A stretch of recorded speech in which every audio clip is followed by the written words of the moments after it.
The fantasy season is halfway over. It might be time to panic. Welcome back, Endgame. It's Chris, and let's talk about some players that may be causing you panic. All right, let's start with a guy that you drafted to be an absolute stud for your fantasy team, and that is wide receiver Stefon Diggs.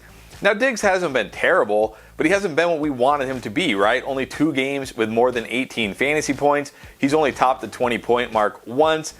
Did have 14 points here in week 9, which didn't kill you, but that's not what you're looking for from your wide receiver 1. The problem here is there's just too many weapons for Josh Allen, right? The addition of Emmanuel Sanders has put a big dent into Stefon Diggs' production.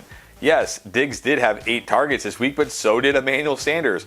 Cole Beasley had 11. Josh Allen is just spreading the ball around more. So Diggs isn't a guy that's ever going to kill you, but we have to accept that he's probably not going to have that league-winning upside that he had last year. Now let's move on to a running back that was kind of drafted to be an every week RB2, and that is Josh Jacobs. The problem is for the last 3 weeks, he has been outscored by Kenyon Drake, and this was the worry coming into the season, and it seems like this new coaching staff, well, the coaches that have replaced John Gruden, I should say, really like Kenyon Drake and really want to use a committee. Plus, Kenyon Drake is clearly the pass catching back here, so sure, Josh Jacobs will get his share of touchdowns between now and the end of the season, but that's really all he's going to do. Kenyon Drake is going to be a thorn in his side and limit his upside. So while he still has decent value and a decent floor every week, he's not going to have that week-winning ceiling, that we might have hoped for. Hey guys, real quick, if you're enjoying the video, I just ask you take a second, go down below, hit that thumbs up. I appreciate it. All right, let's move on to another receiver that seems to be on here every week lately, and that is DJ Moore. Another bad game. He has scored 13 or less fantasy points in 5 straight games. He's scored single-digit fantasy points in 4 of those 5 games. That red-hot start early in the season, it's over. He's come back down to earth. But the real issue is Sam Darnold has come back down to earth. 3 interceptions in week 9. He looks like the New York Jets version of Sam Darnold, and that is a problem for everybody on this offense, except maybe CMC if he goes back to his every down role. So this is a huge problem for DJ Moore, and now you're kind of stuck with him because I've said for the last couple of weeks you should be trying to trade DJ Moore. If you haven't done it by now, you're pretty much stuck with him because now his value is rock bottom. Maybe they make a change to PJ Walker and that helps. I mean, not that I'm excited about PJ Walker, but you got to hope something changes here. Maybe Sam Darnold gets it together. Maybe a healthy CMC helps this offense. I'm not really sure, but you just got to hold DJ Moore at this point. But it's really hard for me to trust DJ Moore in my lineups. To me, he's an every week sit right now unless you have terrible options, which we might get to later. All right, how about another wide receiver, Courtland Sutton? This one hurts me because this was my guy. I was talking him up all offseason. And look, he's had 3 games where he won you your week. Unfortunately, the other games have been kind of down. And the last 3 games have been really bad. 11 points, 6 points, and 3 points here in week 9. The problem for Courtland Sutton is this is a very low volume passing offense. Even in week 9 here, when they had the ball a ton and put up 30 points, it's not like they're throwing the ball 35, 40 times a game. They play very slow.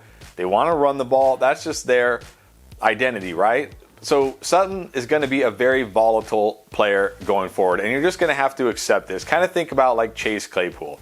He's a guy who can get you 25 plus points and win you your week, but he's also a guy who might only get you a handful of points and possibly lose you your week. So just remember that. Obviously in great matchups where the secondary doesn't have anybody on the outside that can really shut him down, he should have nice games. It's going to be very volatile going forward. All right, before I get to my last 3 players, I do want to say if you're enjoying the channel and you want to support us beyond just watching our videos, subscribing and liking, which we do appreciate, you can look down below for a link to our Patreon. We would really appreciate it. For the price of less than a cup of coffee, you can support us and get some incredible perks along with it, so check it out. All right, one more running back, and this might be the last time I have to mention this guy, and that is Mike Davis. Barely touched the ball this week, 2 fantasy points. I mean, really at this point, he's droppable. You can drop Mike Davis. I mean, he's probably dropped in a lot of leagues anyways, but if you're in a league where you're still hanging on to Mike Davis and hoping, you just gotta drop him at this point. This offense can't support a running back. Cordell Patterson is getting the touches. He's catching the passes. It's just not a good situation for Mike Davis. His only chance really is to score a touchdown at this point, and even that seems very unlikely. So Mike Davis was a guy, a lot of people thought he was going to be a workhorse running back. It's just not the case. You can drop Mike Davis because the panic level is extremely high on him. And then let's finish with a couple more wide receivers. How about Marvin Jones? Had a nice start to the season. Looked like he was going to be Trevor Lawrence's #1 target. It just hasn't happened the last 2 weeks. And one of the issues is the emergence of Agnew, special teamer, who has kind of slotted into that DJ Chark role. Marvin Jones was close to catching a long touchdown today that would have saved his day, but that's going to be the problem in this offense, right? You got a rookie quarterback who's still struggling, still learning the ropes. He's getting better. You have an offense that kind of doesn't know what it wants to be.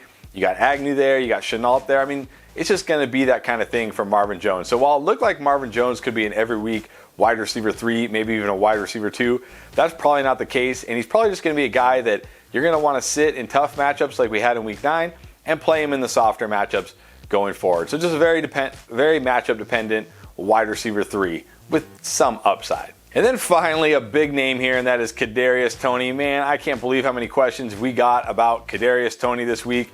Can we stop it with Kadarius Toney? Like, what needs to happen for Kadarius Toney to be a thing?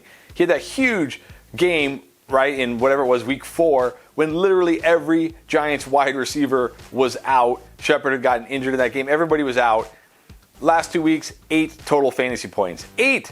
That's it, 8. And you can't blame it that all the wide receivers were healthy, because last week Galladay was out and Shepard got hurt very early in that game, and he still only got you 7 points. And this week, yeah, Galladay played, but he did nothing. Shepard didn't even play, and he still only got you a point. Here's the problem. Daniel Jones is a problem. He's a terrible QB. Sorry, Giants fans, but he is. He takes a lot of sacks, he turns the ball over. Now they're on the bye, and guess what? Saquon Barkley's coming back. He's going to be the focal point of that offense. Kenny Galladay, a week to get healthier. He's probably going to be the focal point of the passing game. There's not a lot of room for Kadarius Toney here, and they aren't finding creative ways to use him. So you know what?